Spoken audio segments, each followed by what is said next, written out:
Saying this is part of a fortnightly webinar series that we've delivered between London Sport and the Mayor of London's office, and it's about addressing some of the key challenges that London is facing because of the COVID-19 crisis and how we can apply some of the potential solutions to our sector, being the community sports sector.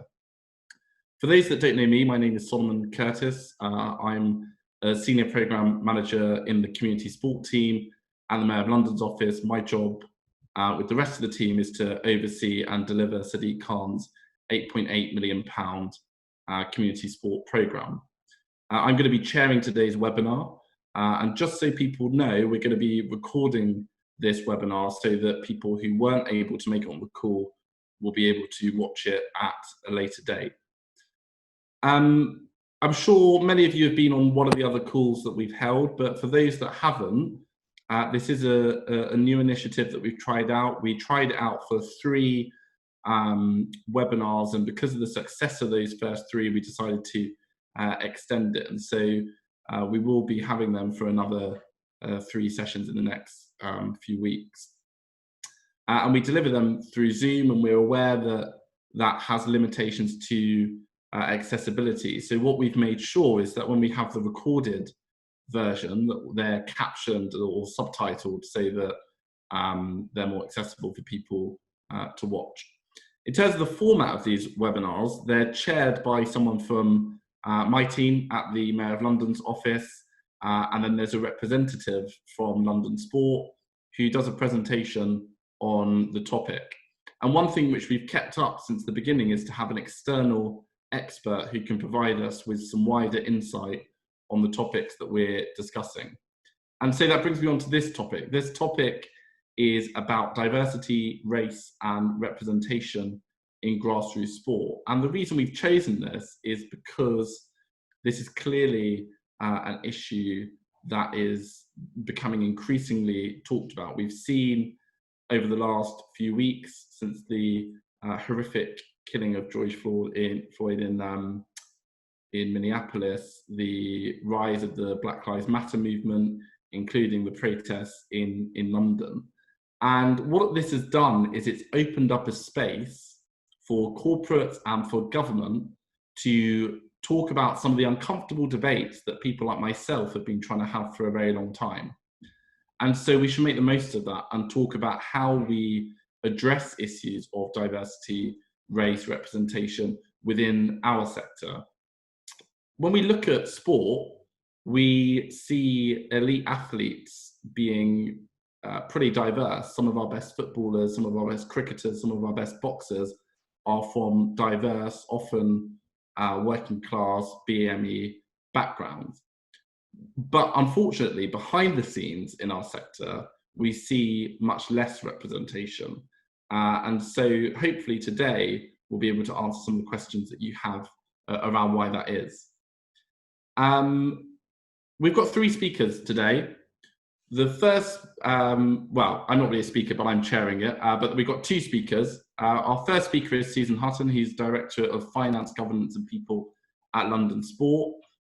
Susan, therefore, has an important role in London Sport in addressing issues around diversity, but she also has a background for the last 15 years in international development. She's worked for a range of organisations from Save the Children to Restless Development, and so she's going to give us a presentation on this topic. And then we're going to hear from Natalie Morris from the Metro. Natalie is a senior lifestyle writer there, but she's also co-host of the Netball Show podcast. She's a bit of a crazy netball fan, I found out upon meeting her. But she's written a lot around this topic, particularly around women and girls and their involvement in sport. She's written for Galdem, for the Telegraph Women's Sport, but also writes a lot about race and ethnicity. So we'll hear from Natalie. So we're going to hear from Susan. Natalie's going to share her 2 pence on what Susan talks about, and then the most important part of the webinar is going to be a question and answer session. And so what I'd like to do now is encourage you to use the Q&A function on Zoom to ask your questions. And some people in the chat will be encouraging you to ask questions. We've had quite a few pre-submitted questions, so I'll try and get through them as well. But really, the bulk of this session is going to be hearing from you. So as you hear Susan present it, it'd be really good to hear your questions if you can submit them in the Q&A function.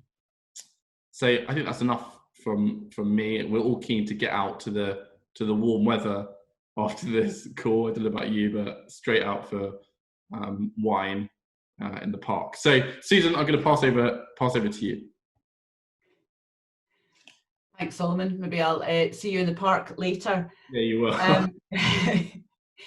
So I'm not going to turn on, just for the people who are listening, I'm not going to turn on my camera just now because I want people to focus on the slides that I'm presenting, but I will be putting my video on during the question and answer so people can see how hot and sweaty I am then. Yeah, so thank you, Solomon. Thank you for that introduction, and good afternoon to everyone.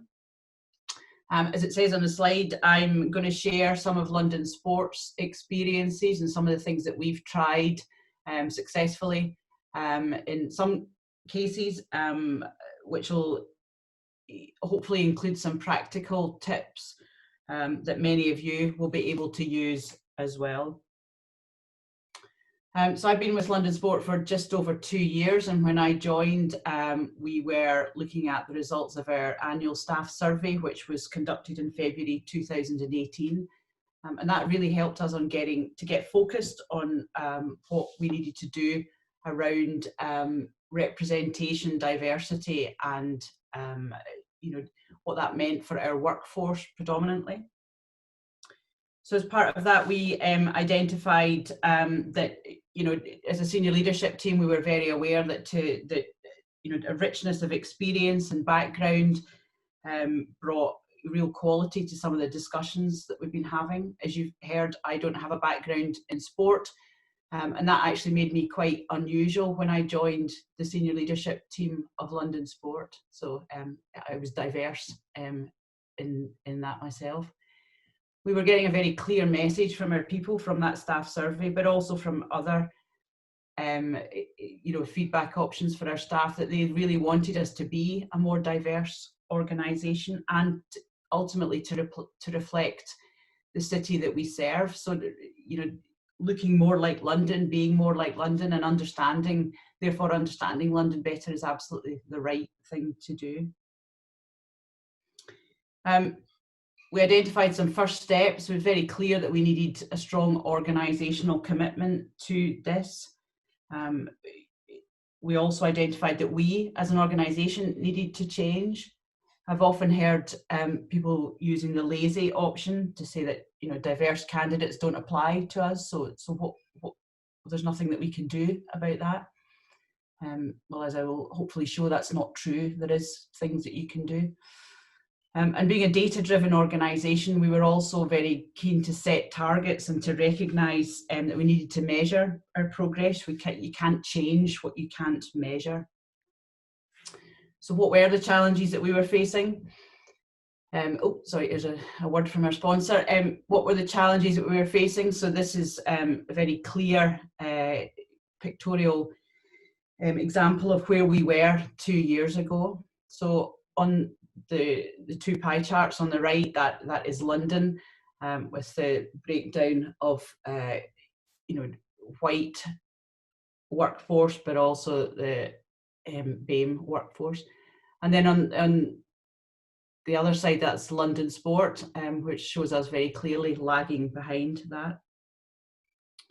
We also identified some concerns with other protected characteristics. So we had a gender pay gap. We're not large enough as an organisation to publish that, but we still do it internally. And there was also definitely a feeling amongst our staff that internal progression seemed to favour male members of staff. It's also worth pointing out that we are a publicly funded organisations. The majority of our funding comes from Sport England. We're also a fairly small team. We have a staff of around 50. So it's very important for us to have cost-effective solutions as well. So we did quite a lot of research before. In February 2019, we launched our Diversity and Inclusion Action Plan. We were very clear in our headline. We were committing as it says, to develop a diverse workforce reflective of London. And we call that plan Becoming More Like London. We had 3 key commitments. The first one was around how we behaved as an organisation, and to develop a fully inclusive culture. We very clearly identified that we wished to increase our ethnic diversity. As you saw on the previous slide, we had a bit of work to do to reflect London, and that was our overall target in that area. And we wanted to better enable the progress of women at London Sport and to reduce our gender pay gap.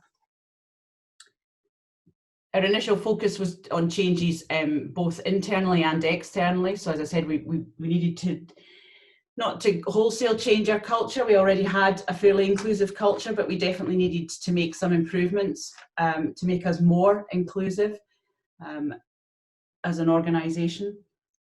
And we also recognised that we needed to communicate externally in a different way. We worked in 3 specific areas. We increased our staff training and development. We also introduced some new systems, and we updated our communications, initially in relation to this work to do with our recruitment. So what were these practical steps that we took? So as I say, we did some research. We went out and looked at various different options that could deliver, a whole range of the things that we decided that we needed to change, and we felt that we needed to change. And as I said, we were looking for something that was cost effective as well. We came across Applied, which is a recruitment platform which uses data and behavioural science. Again, being data driven, this really appealed to us, and it appealed to me as an individual. Behavioural science and how you use nudge technology to change people's behaviour was something that I had come across fairly regularly within international development work. So it was something that was fairly close to my heart in that respect as well. So Applied uses proven talent predictors. So it focuses more on how people would manage situations in the future, rather than asking people how they had managed situations in the past. And it also looks at structured interviews, so very clearly laying out an interview, structure, and making sure that people stick to that is really important. It removes unconscious bias. There's a lot talked about unconscious bias. You can't develop or train out unconscious bias from people. It's there all the time. You can certainly reduce the impact, but having a system that filters CVs and applications certainly removed for London Sport a huge amount of the unconscious bias that was influencing our recruitment decisions. Other benefits for London Sport, one that we hadn't really thought about was an external perception. So people saw that we were using Applied, and that encouraged people to apply to us as an organisation, because it sent a message about how serious we were about an inclusive workforce. And it's also an administrative and measurement dream. I could wax lyrically for hours about how many man hours it saved my team, but I'll leave that for another day. We also worked on a new recruitment pack. We took some fairly novel steps for us in that we added photographs of staff members and small biographies, and we linked our recruitment to our wider brand. So many of you know London Sport well, and you will have seen some of our video content. So we are not spectators is a big hashtag that we're using at the moment, and we linked our recruitment directly to that. So we were telling an audience much more about London Sport. And we were very clear on the recruitment pack that we are an inclusive organisation, or we have an aim to be a more inclusive organisation, that we have a stated goal to be more representative of London. Other practical steps that we took, so we were in a slightly unique position that we were able to recruit over 80% of our new members to our board just by a quirk of fate. Doing that, we were able to tap into Sport England's board-ready candidates. We worked with a recruitment agency And we're very clear again on our goal around inclusion and representation. And the support from Sport England was fantastic, having that pool of candidates who were already kind of pre-screened and far more diverse than we might have picked up on our own. Internally, we really put the staff front and centre. We have a staff-led Best Place to Work group, which looks at all sorts of things internally. And we did lots of upskilling, focus on training and development, not, as I say, to train out unconscious bias, but to help people understand about how the use of language, for example, in recruitment is really important. And we really worked hard to build the confidence and the belief in the staff. Our focus on inclusion and diversity wasn't just something we talked about, it was something that we did and we believed in. So what's changed? The overwhelming feedback through Applied, people who have applied through Applied, it's a very positive candidate experience. It's also a very positive staff experience. Our staff are incredibly supportive of Applied and have really, enjoyed and benefited from the learning process of doing recruitment in a different way and understanding how that brings a wider field of candidates. Our BAME applicants have increased from 15% to 42%, and we've also seen increases in our applicants from the other protected characteristics as well. Our staff breakdown at the moment is 80% white, so we've still got a bit to go, but it is down from 91% 2 years ago.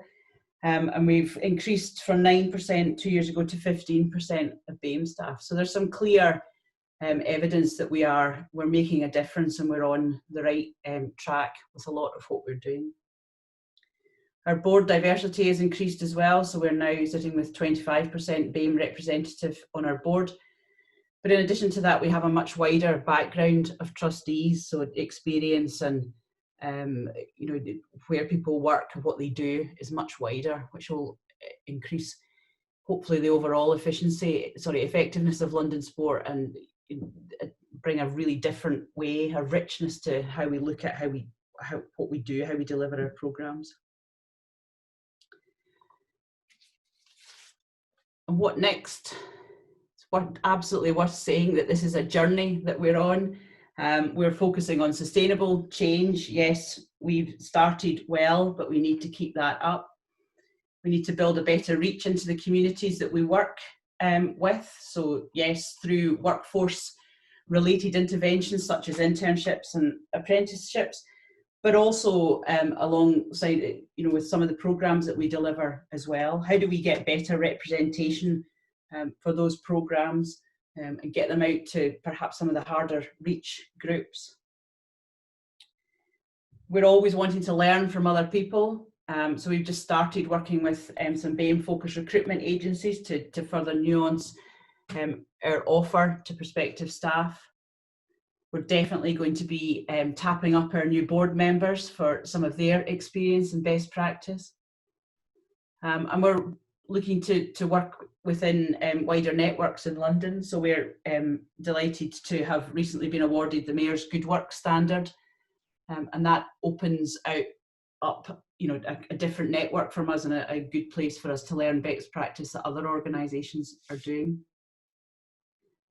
As I say, we will continue to review our targets and look at the data, what's the data telling us, and very much be driven by that. For London Sport as a brand, it's very important for us to be known as a fair and inclusive employer. And as I said, we definitely need to be keeping going. This is a journey that we're on. We've done some good stuff, as I say, but I'm sure there is plenty more that we could be doing. Solomon, back to you. Thank you, Susan. Thanks for that. And before we move on to Natalie, can I give you a couple of questions to quick fire answer that are in response to your presentation? Yeah, go for it. I will. Right. The timer's on. first of all, we've got a question around whether you've done anything around diverse interview panels. So if I apply for a job at London Sport, am I guaranteed to have a diverse interview panel? You're definitely guaranteed to have a diverse interview panel in terms of level of people within the organisation. It really depends on what job that you're applying for, because it's we would have specific people who are doing similar jobs or within the similar work area as to whether you would have a diverse. But yes, I mean, we try and encourage all our staff to get involved in recruitment. So hopefully you would see some diversity for sure. Okay. As a quick question, which BAME agencies do you work with, if any? Good question. Can I come back with the answer on that? Of course. And the other one is, someone wanted to know what the stats were for your senior management team. And I assume that would be around ethnicity and gender. So we have 4 senior management members. 2 of us are well, I mean, I haven't gathered the stats. This is from my own looking at the situation. We are 50% female, and we are 20%, 25%. How do we 20% out of 4 people? That shows my finance skills up, doesn't it? We are 25% BAME. Okay.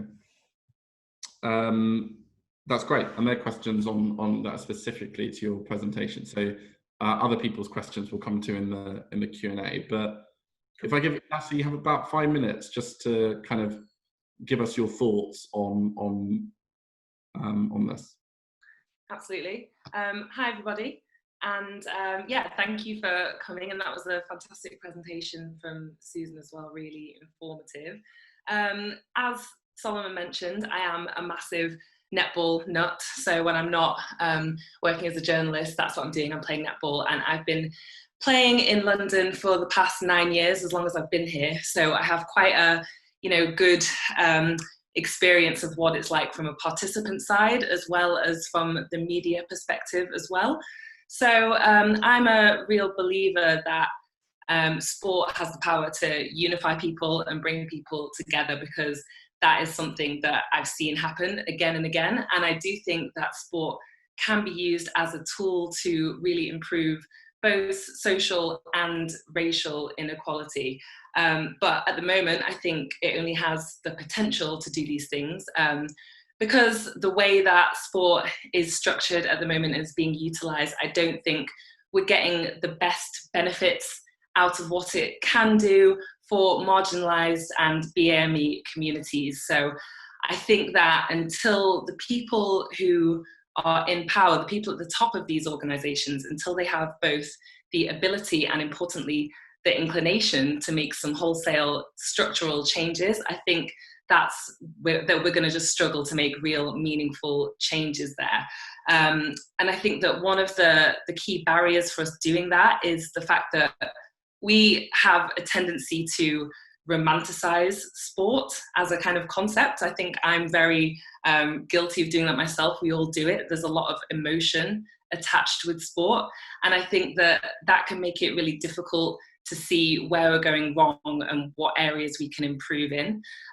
There's a tendency to kind of look at sport as existing outside the parameters of society, as though it's this kind of transcendent thing that exists with its own rules. But the reality is that sport is very much part of the fabric of our society. So like any other system, it has its own hierarchies and inequalities. So there are people at the top, there are people at the bottom, there are people who are being shut out and excluded. So as a result, there is racism and there is racial inequality. And I think it's really important to be honest and really clear-eyed when we talk about sport and racism, even though that is a difficult and often uncomfortable conversation to have. But I think it's the only way we can kind of make those changes and the positive steps forward that we need to make. And to go back to something that Solomon said right at the beginning, there is this kind of like fallacy really with sport that maybe it doesn't have too much of a diversity problem, maybe there isn't too much of a lack of representation, because there is that large visible presence of Black athletes in the performance sphere, which is obviously great. But I think all of us here today will know that the moment you start to scratch away the surface and look behind the scenes, it's a very different picture. You're looking in the boardrooms and they are overwhelmingly white. You're looking at the performance pathways for most of the structures in all of the sports in this country, and it's the same kind of picture. So I think until we can really address that and be honest and open about it, we're gonna struggle. So I think that's where we really need to make those changes.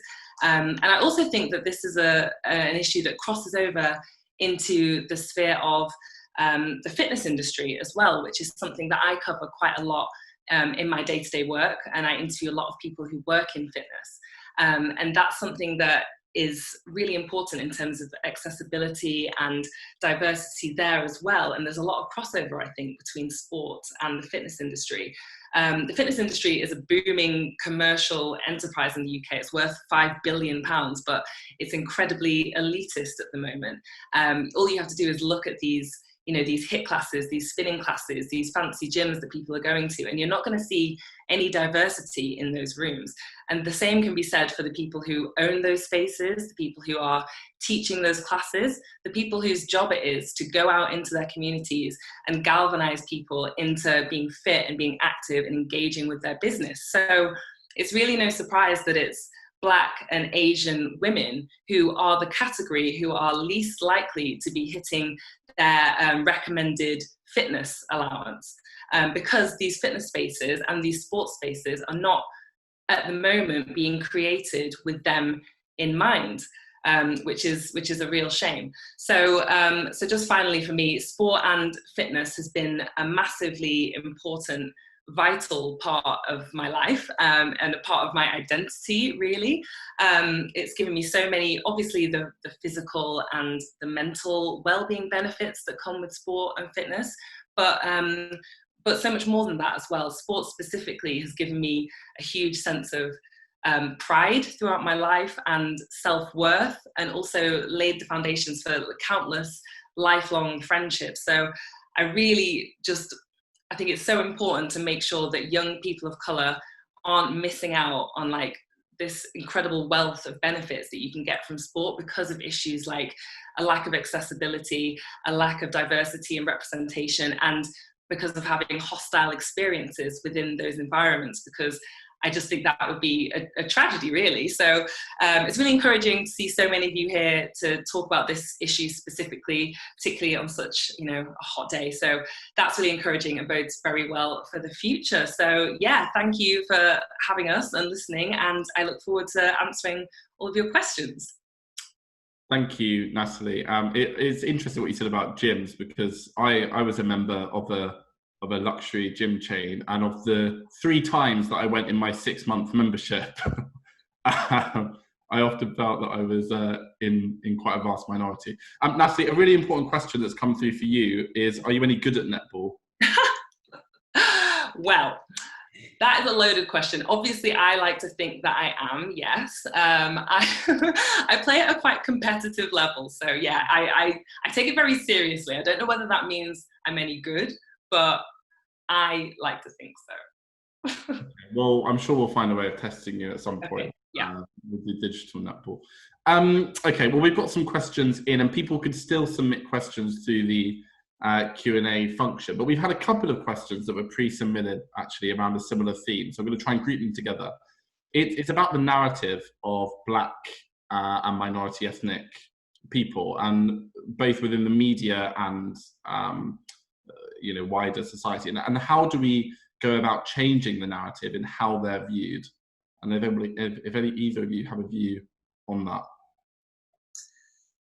Yeah, well, I think that is a really important thing that needs to be tackled, because the way that people and athletes are presented really shapes wider public view, because sport is such a pervasive and important part of our culture and our society, and these athletes are such important role models, really, and kind of figureheads for representing the country across the globe, and for young kids as well, who are, you know, looking up to these people and see them as aspirational. So I think that from my perspective, I think the media has a really important responsibility to check their biases, their unconscious and sometimes conscious biases when it comes to reporting about Black and BAME athletes, because the impacts and the ramifications of having a skewed presentation of these athletes can be huge. And I think often at the moment it's really not being fair, as we're seeing with the way certain footballers are repeatedly treated in the press. So yeah, I think the answer to that is looking at newsrooms, looking at who are the ones controlling these narratives, what is the agenda behind that, and how do we make sure that those biases aren't creeping in consciously or unconsciously.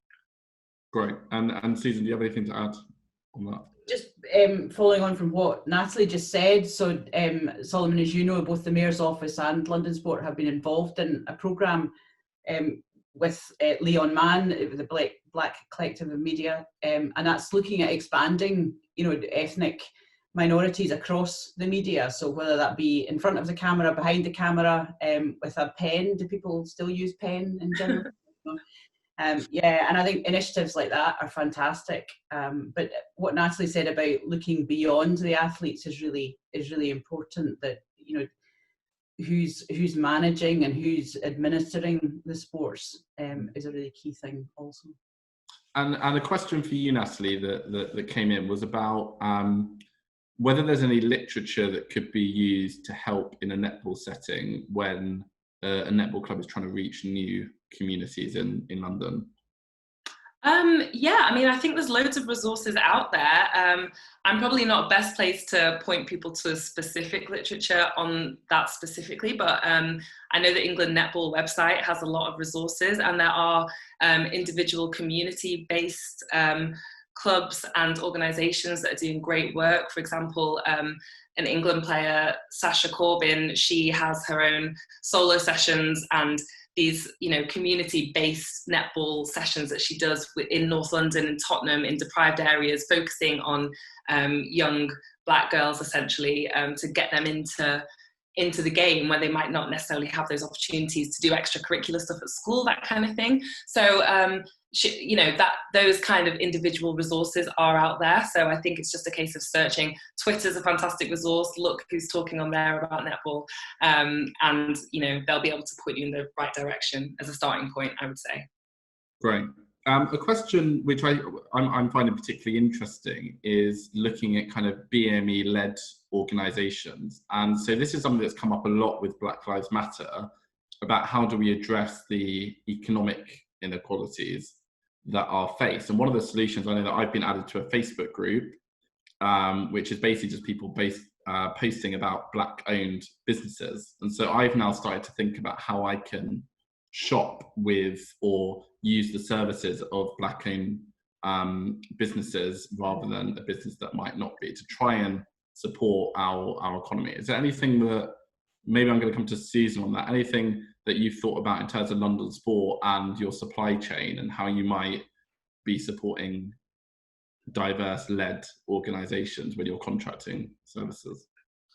Yep, I mean, it's something that we've initially started to think about. We've definitely still got more work to do in that our overall inclusive agenda stretches towards our supply chain. I think it's perhaps worth looking, going back to what Natalie was saying, when we do a fair amount of grant giving programs, it's perhaps maybe we should be looking at, you know, Black and ethnic minority led organisations and how they might be better placed to recruit young Black and ethnic minority people into physical activity and sport. But it's certainly something that we should look more at. Yes, yeah.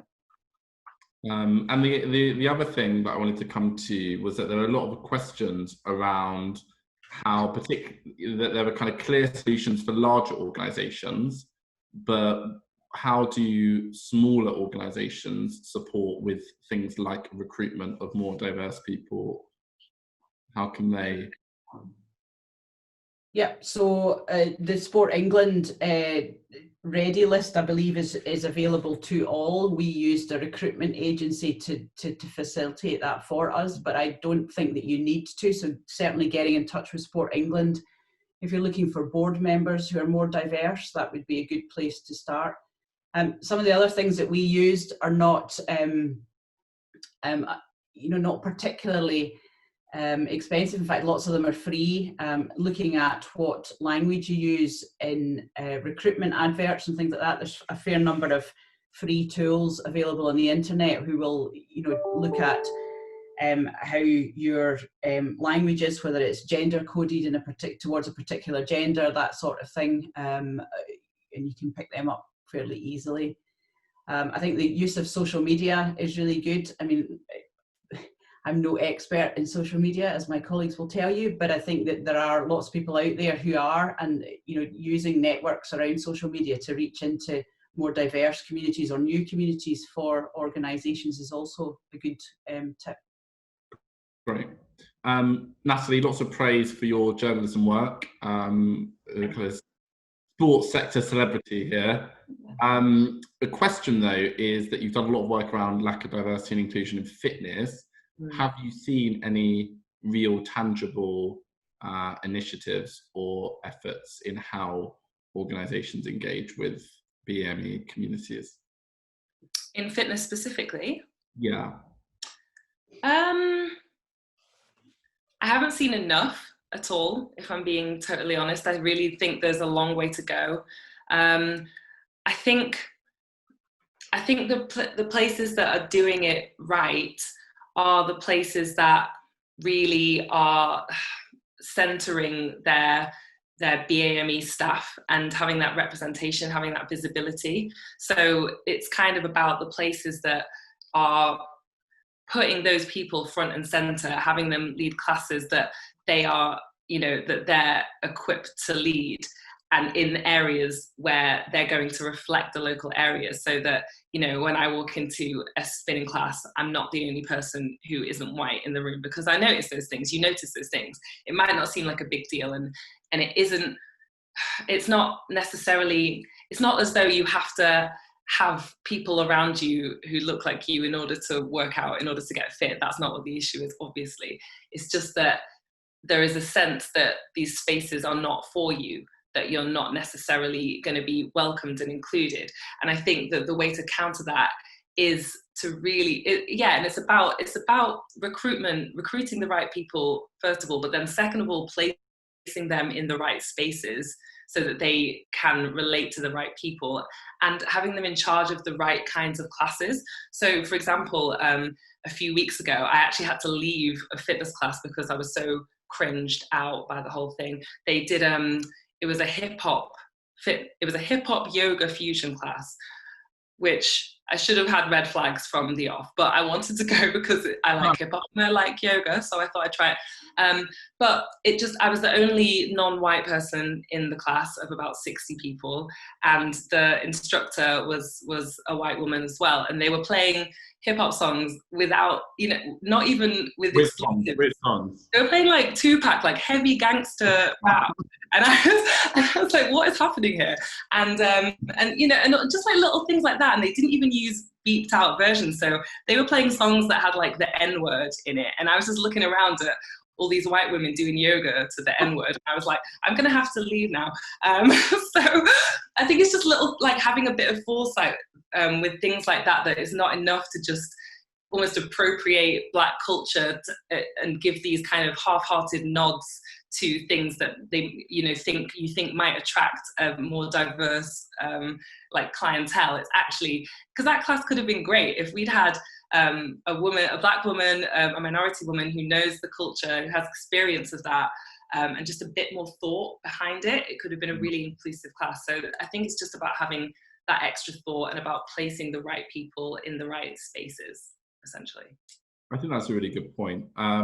There's a question here, and I hope I've understood this right, but I think it's around intersectionality. So they said that they wanted to see more community activity linked closely with disability groups, and looking at how sports sectors can tackle race and representation in more stigmatized groups where there are gaps. And I think it refers to what you were talking about, Natalie, where you said, you know, if you're Black or Asian and you're a woman, you're even more likely to not take part in sports. So how could we go about maybe more clever intersectional programs? Well, I think intersectionality is really important because there's no inclusivity if you're only choosing one area to be inclusive in, essentially. So you can't just say, oh, we've got more women now, so that's sorted. It has to be, it's kind of all or nothing, really. It's either you're going to be inclusive and, you know, create these spaces for everyone, or you're not, because if some people are still being excluded, then there is no equality and there's no inclusivity. So that is really important. And I think the intersectionality between being a minority and a woman is really important. But then the disability is again another huge gap, which I don't think I'm qualified to speak on how we would go about improving that. But I think it's definitely something that needs to be looked at holistically and not just cherry picking the bits of, you know, ethnicity or sexuality or whatever's kind of easier that you can just tick off. It has to be a whole picture. Yeah. Susan, do you have anything to add on that? You look like you were going to say something. I'm absolutely agreeing with Natalie. You can't just pick different areas. So we've always been fairly even on gender, and that was, so there was at one level people saying, well, our gender situation is okay, but then actually when you dig a little bit deeper, it's not. And I think that if you want to be truly inclusive, yeah, you should not be excluding anyone for any reasons at all. So yeah, just agreeing with Natalie. And Susan, I promise I'm not trying to give you all the hard questions, but I'm going to give you some quick fire questions again that relate to London Sport in particular. First of all, there's actually some positive feedback of someone who didn't get a job with London Sport but felt that they had a lot of constructive feedback they didn't ask for, and it made them more willing to apply again. And so that would probably be a positive thing. But some questions here are around whether you specifically chose any roles that you wanted to improve diversity within. So were there target roles, and did you set kind of target percentages? No, we didn't. We didn't identify any specific roles. And in terms of target percentages, we set to become similar to London. So the similar ethnic minority, makeup of London was what we wanted to reflect within our staff. Yeah.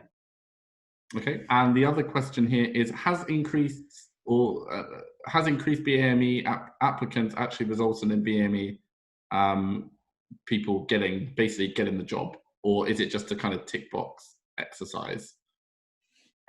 So as I said in my presentation, we've off the top of my head, we've increased applicants from 15 to 42% across that sort of 18-month period, and we've increased our BME workforce from 9% to 15%. So there's not an exact correlation, but there is an improvement, absolutely. Great. There's a kind of broader question that comes in. Maybe Natalie, you might want to touch on this. It's something I'm quite passionate about, is around Black within the Black and minority ethnic category. And so a lot of the elders that I speak to get quite furious if I use the term BME, because they feel that there was quite a lot of Black movement that led to quite a lot of change. And I often talk about people like Sadiq as an Asian person. I'll often refer to him as our first Black mayor, because, you know, he has that kind of, he's from that generation and has those kind of values. So what do you think about that? Should we be doing Black, Asian, or should we just be grouping everybody as BME? Oh, well, I'm not a fan of BAME. I just don't like it. I think it's lazy terminology, really. I try to avoid it wherever I can. Usually the only time I will use it is if I literally like in a headline when it's about word count and I can't fit all of the words in. But I think I can understand why people use it when you're genuinely talking about ethnic minority people and multiple ethnic minority people, different kinds of, like in this context where we're talking about getting more people from different ethnic minorities into sport and into sports jobs. That kind of makes sense, but I think it's really important to not just use that when there is the option to be specific, because I think that really negates the differences between the Black experience and the Asian experience and the experiences of people of different minority backgrounds, because just because we're not white doesn't mean we're a homogenous group. And I think even just using the term BAME just really, centralizes whiteness as the default and everyone else is other and should just, be in this category over here, which is just, it's insulting really, and I think it's just really reductionist and oversimplifies what kind of needs to happen here. Also, like what you said about you're someone who said to you that there's been a lot of specific Black movement within sport specifically, and I think it's important not to erase those contributions and also the specific kind of anti-Blackness that Black people face, which is a kind of disproportionate form of racism within the wider spectrum of racism that other people from different ethnic minorities don't face. So I think it does people of all minorities a disservice to just lump us all together. Well, and I think that's the thing which interested me about the kind of Black Lives Matter thing. Me as a Caribbean man has been stopped by the police multiple times. Actually, if you look at stats, if you're South Asian, you're actually less likely to be stopped by the police than white people in London. So to kind of group it as this is a BME issue, when really there's an issue here about the way that Black and Latino men are stereotyped as being aggressive, things that I hear in the workplace from colleagues, aggressive, intimidating, all that stuff. I'm a little bit strong-minded, but I think it's a really good point. There's something here about I've lost it, sorry. There was something here about what... So sorry, my screen is frozen, so I'm trying to move it. There was something... Okay, so some sports like cricket have not been able yet to break the barriers in minorities. Are there any programs that London Sport's looking at to be able to change that? So now we're looking at specific sports and where we feel that maybe they might have a stereotype of being seen as more kind of elitist white sports at a professional level. Susan, I'm going to come to you on that. Yeah, that's not really my area of expertise within London Sport. So I do know just from personal experience that there's quite a lot of work being done through Surrey. And I understand, I might be wrong, but through the MCC as well, particularly looking at Asian women or Asian girls playing cricket, but it's not really an area of expertise for me, sorry. Well, Natalie, do you have anything there about specific sports and barriers? Yeah, I think that's definitely a problem in terms of certain sports just being completely inaccessible, and I think it's often due to socio-economic factors. Some sports are just expensive. You need equipment, you need kit for certain things like cricket, you need bats, you need to be able to go to places with nets that have big open spaces. Like swimming, rowing, anything that you need stuff for, you're not going to find that much diversity, which is why I think we have more diversity in sports like netball, in football, in things that you can do with a ball and some concrete, and that's why you get more diversity in terms of working class and ethnic minority backgrounds as well within those sports. And I think I don't know how we would tackle that other than finding ways of improving the accessibility. I think maybe like at a school level, like if it's something that you do at school and then there are accessible ways of making it available as an extracurricular thing, I think that's the only way to kind of break down those barriers. I know for me, there were certain things that I just never would have even thought to have tried. There are certain sports that just aren't on your radar if you're not from a certain kind of background. And I think that's about just accessibility. And it's a shame because you do lose people, and even at netball and football, there's also a level of accessibility and access problems because of the time that's needed and the fact that you get to a certain level of playing, and all of a sudden you've got to have parents who are willing and able and have the time to drive you to all these different sessions and compete all over the country, and that immediately cuts out huge swathes of kids who can't afford to do that. So and a question that's come in really is about the difference between ethnicity and social class, and so it's something which again I'm quite interested, so I'm glad it's come up, because often, for example, if we get someone applying for funding, I remember a local council, I won't name which council, it wouldn't be fair, applied for some funding from us, and they kind of said we're going to target BME groups. And my response when we rejected their funding was, well, 60% of your borough is BME.